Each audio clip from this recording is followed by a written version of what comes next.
जय हिंद दोस्तों, आप देख रहे हैं अध्ययन केंद्र। और इस वीडियो के माध्यम से अभी हम पढ़ रहे हैं लुसेंट सामान्य ज्ञान, जिसमें हमारा चल रहा है भारतीय अर्थव्यवस्था, इंडियन इकोनॉमी। ये इसका दूसरा पार्ट होगा। इससे पहला एक पार्ट आ चुका है, तो पूरा एक वैक करके देखिएगा। आपका इकोनॉमिक्स कंप्लीट हो जाएगा 10 से 15 दिनों में, ठीक ना। तो ध्यान से देखिएगा। अभी हम पढ़ेंगे राष्ट्रीय आय। साथ ही अगर आपको इसका पीडीएफ चाहिए तो लिंक डिस्क्रिप्शन बॉक्स में है। साथ ही टेलीग्राम और इंस्टाग्राम दोनों पे जुड़ जाइएगा, सबका लिंक डिस्क्रिप्शन बॉक्स में दिया गया है। यहाँ पे दिया गया है कि भारत की राष्ट्रीय आय और प्रति व्यक्ति आय की गणना का प्रथम प्रयास दादाभाई नौरोजी ने वर्ष 1867-68 में किया था। बहुत इंपॉर्टेंट है, प्रश्न ऐसे ही आएगा कि पर कैपिटा इनकम या प्रति व्यक्ति आय का गणना सर्वप्रथम किसने किया था? दादाभाई नौरोजी। दादाभाई नौरोजी कब किए थे? तो 1867-68 में ही किए थे।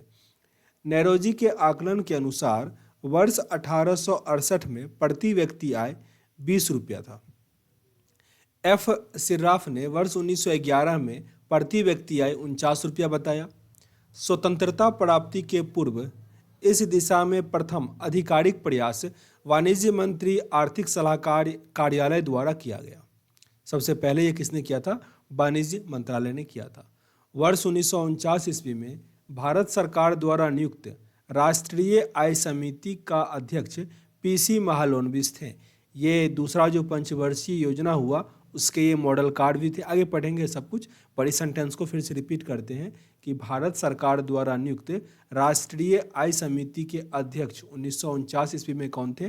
पीसी महालनोबिस। पीसी महालनोबिस। और भी थे डॉक्टर आर गाडगिल और बीके आर रवि भी इस समिति के सदस्य थे।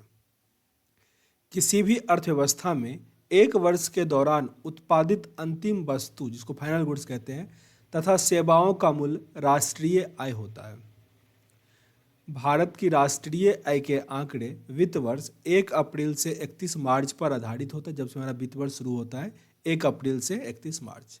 भारत की सांख्यिकी विभाग के अंतर्गत केंद्रीय सांख्यिकी संगठन CSO का स्थापना कब हुआ था? 1951। बहुत इंपॉर्टेंट है। हालांकि इससे पहले स्थापना नहीं पूछा जा रहा था, पर 2011 NTPC जो भी एग्जाम चल रहा है उसमें पूछ लिया गया था कि CSO का स्थापना कब हुआ, तो 1951 में हुआ था, ठीक ना। इसका फुल फॉर्म भी होता है सेंट्रल स्टैटिक ऑर्गेनाइजेशन, तो ये भी याद रखिएगा। राष्ट्रीय आय के आकलन एवं प्रकाशन के लिए ये उत्तरदायी होता है। इस कार्य में राष्ट्रीय प्रतिदर्श सर्वेक्षण संगठन केंद्रीय सांख्यिकी संगठन की मदद करता है। आगे नोट में दिया गया है साइमन कुजनेट्स को राष्ट्रीय आय लेखांकन का जन्मदाता माना जाता है, जिन्हें इसके लिए नोबेल पुरस्कार मिला था। किसको? साइमन कुजनेट्स को। राष्ट्रीय आय की लागत किसी अर्थव्यवस्था की आय यानी उसकी कुल उत्पादित वस्तु और सेवाओं के मूल्य की गणना या तो साधन लागत पर किया जाता है या फिर बाजार लागत पर किया जाता है। यही होता है राष्ट्रीय आय की लागत। या तो वो फैक्ट्री प्राइस पर, मतलब जहाँ पे उत्पादित होगा उस पर लगेगा, या नहीं तो मार्केट प्राइस पर लगता है। दूसरा है साधन लागत यानी फैक्टर कॉस्ट, मतलब इसी का आप फैक्टर कॉस्ट और मार्केट कॉस्ट क्या है वो बताने का प्रयास किया गया है। तो पहला है फैक्टर कॉस्ट।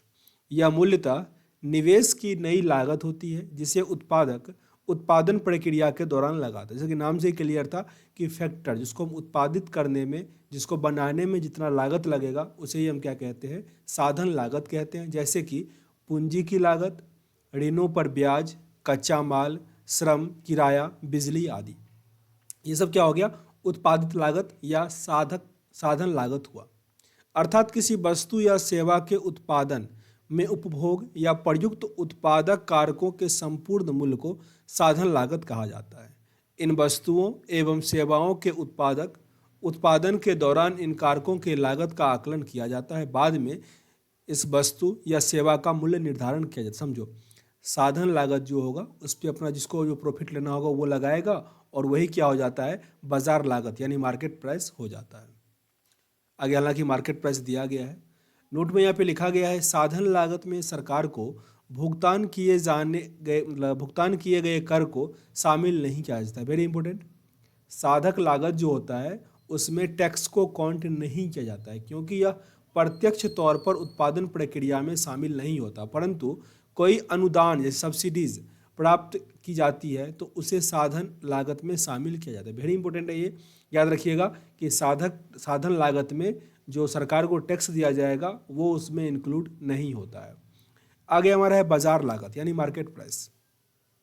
बाजार लागत वह मूल्य है जिसमें एक उपभोक्ता किसी वस्तु या सेवा को खरीदते समय किसी विक्रेता को अदा करता है। बाजार लागत वस्तु एवं सेवा के साधन लागत पर अप्रत्यक्ष कर जोड़ने के बाद निकाली जाती है, यानी बाजार मूल्य पर पहुंचने के लिए साधन लागत में सरकार को भुगतान की गई कर भी शामिल किया जाता है, जबकि सरकार द्वारा दी गई अनुदान को साधन लागत में से घटा दिया जाता है, क्योंकि साधन लागत निर्धारित के समय उसकी गणना कर ली जाती है। देखो समझो, ओवरऑल क्या हुआ, जैसे कि मान लो मैंने एक मोबाइल बनाया, उसका खर्चा हमको लग गया 10,000 रुपया, ठीक ना, 10,000 रुपया लगा, वो क्या हुआ, साधक प्राइस हुआ। अब कोई दुकानदार के पास जाएगा खरीदने के लिए, मेरे पास कोई खरीदने के लिए आ गया, तो उसको हम क्या मान लो अपना 2,000 रुपया हमने प्रॉफिट लिया उसके लिए, और सरकार का टैक्स मान लो 10%, तो चलो 1,000 रुपया सरकार का टैक्स हो जाएगा, तो अप्रॉक्स 3,000 रुपया क्या हो जाएगा, मार्केट प्राइस हो गया। पर सरकार ने क्या कहा कि चलो ये मेड इन इंडिया है तो हम इसमें कुछ सब्सिडी देंगे, अनुदान देंगे, 500 रुपया हमने अनुदान दिया तो 500 माइनस कर देंगे, समझ रहे हो। तो ये जो होता है ना वो होता है मार्केट प्राइस, मतलब जिसमें जीएसटी ऐड होगा और अनुदान माइनस होगा। अनुदान वही होता है जैसे जो इंडियन मार्केट में कोई सामान आएगा, या फिर जो अभी बायो से जो मतलब सोलर पैनल पे जो गाड़ी चलेगी, तो उसके लिए सरकार क्या करती है ना, कुछ अनुदान देती है, सब्सिडी देती है, तो उसको क्या करना होता है, उसमें से माइनस कर देते हैं। आगे आपका है मूल्यवर्धन की धारणा। मूल्यवर्धन की धारणा, कंसेप्ट ऑफ वैल्यू एडेड। राष्ट्रीय उत्पाद एवं घरेलू उत्पाद का सही मूल्य निकालने के लिए जिससे कोई वस्तु तथा सेवा दोहरी गणना में ना जाए, यानी माध्यमिक वस्तु या प्रयुक्त आगतों को आकलन कर आने से रोकने के लिए हम जिस विधि का प्रयोग करते हैं उसे ही मूल्यवर्धन विधि कहते हैं। मूल्यवर्धन उत्पादन प्रक्रिया में श्रम पूंजी तथा अन्य साधनों के योगदान को प्रदर्शित करता है, और जब हम उसके उत्पाद पर लगे करों को मूल्य से जोड़ देते हैं तथा उसमें से उत्पाद अनुदान को घटा देते हैं तो सभी निवासी उत्पादक इकाइयों को ऐसे मूल्यवर्धनों का योग ही जीडीपी होता है। अतः किसी भी राष्ट्र का जीडीपी सकल मूल्यवर्धन का योग होता है, जिसमें ह्रास नहीं निकाला जाता है पर कर तथा अनुदान का समायोजन किया जाता है। ये हो गया जीडीपी। आगे अच्छे से क्लियर किया गया है, इसलिए मैं इसको अधिक डीपली नहीं जा रहा। अगर यहाँ पे नोट में लिखा गया है, अच्छा एक चीज़ बता दें कि लुसेंट का जो ऑब्जेक्टिव है ना, लुसेंट का ऑब्जेक्टिव बुक जानते हो, उसका जो इकोनॉमिक्स है वो मैंने पूरा कंप्लीट कर लिया है, तो एक बार उसको भी देख लेना, या तो इसके पहले भी देख सकते हो या इसको देखने के बाद तो जरूर देख लेना, तब आपका ये लग जाएगा ना कि इकोनॉमिक्स में जो पढ़ा वो कितना हेल्पफुल रहा हमारे लिए। आपका एक क्वेश्चन उसमें ऑब्जेक्टिव है ना, तो एक आइडिया लग जाएगा, उसको भी देख लेना। अच्छा यहाँ पे नोट दिया गया है कि भारत आधिकारिक तौर पर राष्ट्रीय आय की गणना साधन लागत पर किया करता है, जबकि 2015 से केंद्रीय सांख्यिकी संगठन द्वारा राष्ट्रीय आय की गणना बाजार मूल्य पर की जाती है, जो वास्तव में बाजार लागत पर ही है। सकल राष्ट्रीय वर्धन यानी ग्रॉस वैल्यू एडेड जो होता है में उत्पादित करों को शामिल करने के बाद बाजार मूल्य ज्ञात करते हैं। उत्पादन कर केंद्र एवं राज्यों का अप्रत्यक्ष कर है। देखो ओवरऑल इसका मिला के ये हुआ कि 2015 में जो चेंजेस किया गया ना, उससे हमारा जीडीपी जो है ना काफ़ी बढ़ गया, क्योंकि उससे पहले हम फैक्टर कॉस्ट पे ही काउंट करते थे अपना जीडीपी। उसके बाद हम लोगों ने क्या किया, मार्केट कॉस्ट पे करना शुरू कर दिया, मतलब उसमें सरकारी टैक्स भी ऐड हो गया, जो दुकानदार का प्रॉफिट होता है वो भी ऐड हो गया, तो जाहिर सी बात है कुछ ना कुछ परसेंट जो होगा हमारा जीडीपी 2015 के बाद ऑलरेडी बढ़ गया। ओके, तो ये इंटरनेशनल मार्केट में थोड़ा हेल्प करता है ताकि दूसरे को लगे कि चलो हम लोग भी तीसरे चौथे स्थिति पे हैं। आगे आपका है चालू एवं स्थिर कीमतों पर राष्ट्रीय है।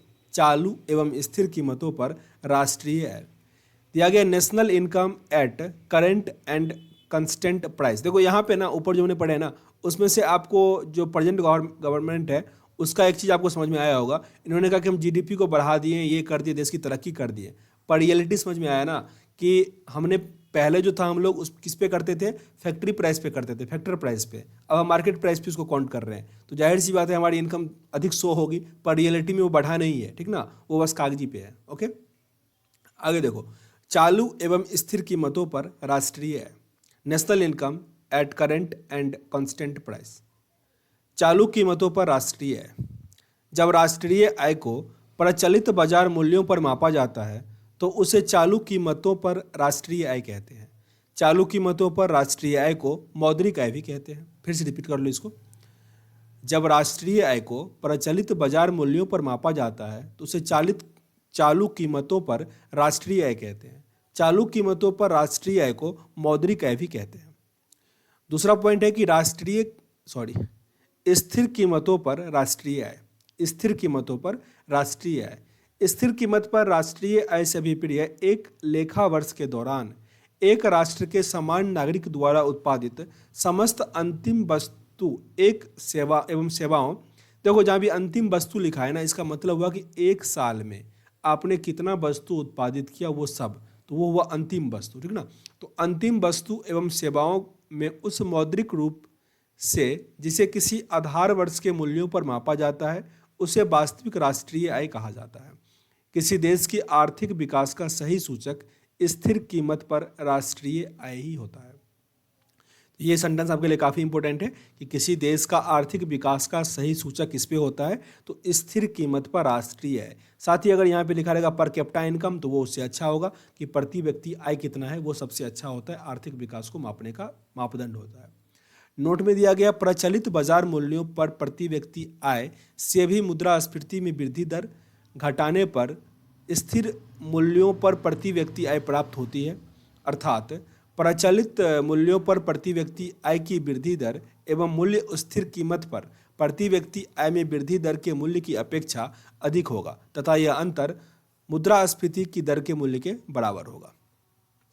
किसी भी देश के राष्ट्रीय आय में निम्नलिखित को शामिल नहीं किया जाता है, जैसे कि मध्यवर्ती वस्तुओं का मूल्य, पुरानी वस्तुओं के मूल्य को, घरेलू सेवाओं अथवा कार्य को, वित्तीय परिसंपत्ति जैसे कि अंश पत्र, ऋण पत्र आदि के क्रिया विक्रय को, हस्तांतरण भुगतान जैसे कि पेंशन, वजीफा, लॉटरी जितना इस सबको काउंट नहीं जाता है। और साथ ही विदेशी से प्राप्त उपहार यानी मिग्रेंट्स ये जो होता है रिमिटेंस, तो इसको इस समय काउंट नहीं किया जाता है।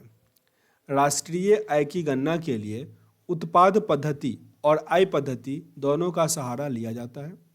उत्पाद पद्धति क्या होता है, तो इसके तहत माल एवं सेवाओं के शुद्ध मूल्य वृद्धि का आकलन किया जाता है। इसका प्रयोग कृषि, वानिकी, पशुपालन, खनन और उद्योग क्षेत्र में किया जाता है। इसको मूल्य वर्धित पद्धति के नाम से भी जाना जाता है। दूसरा है आय पद्धति।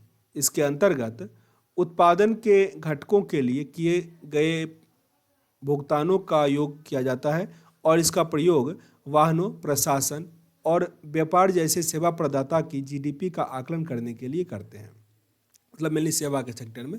नोट में दिया गया आय विधि से राष्ट्रीय आय का आकलन करते समय अवितरित आय को शामिल नहीं किया जाता है।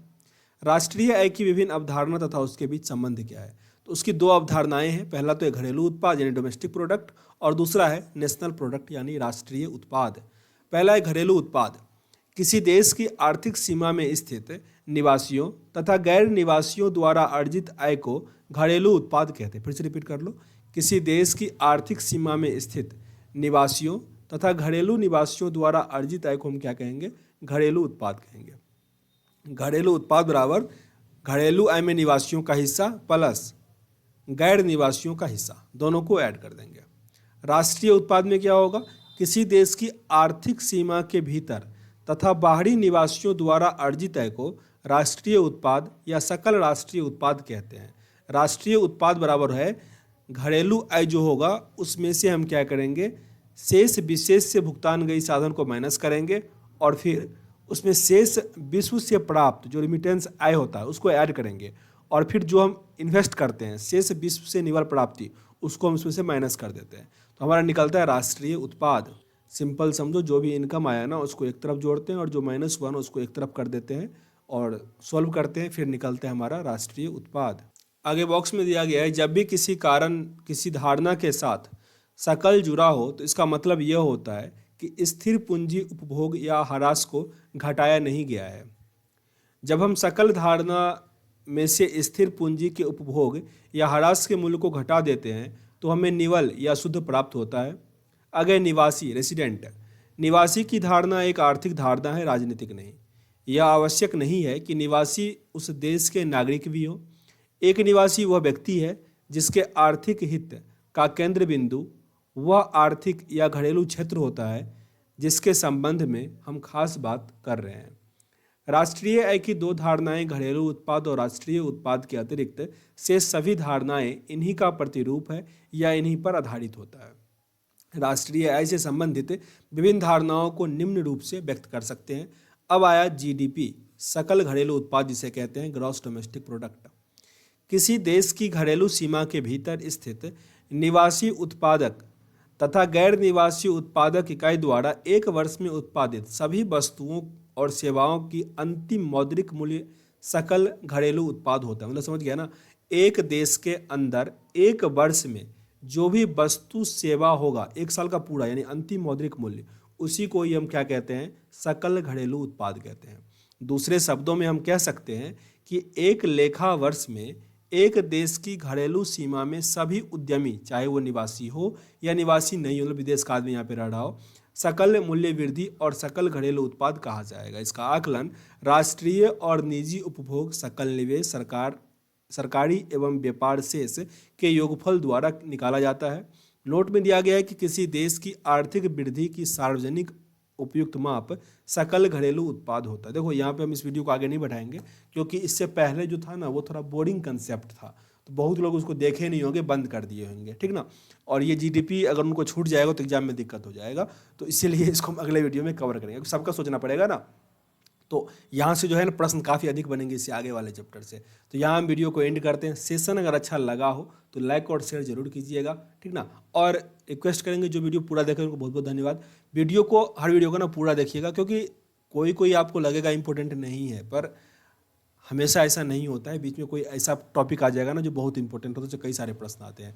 तो कम से कम एक बुक, चाहे लुसेंट हो चाहे आप क्रोन का पढ़ते हो, एक बुक को पूरा अच्छे से कंप्लीट कीजिए, ताकि उसका लाइन बाय लाइन पे आपका पकड़ होना चाहिए, तब आपको कोई भी एग्जाम निकल जाएगा। पीटी तो कम से कम किसी भी हाई लेवल तक का निकल जाएगा।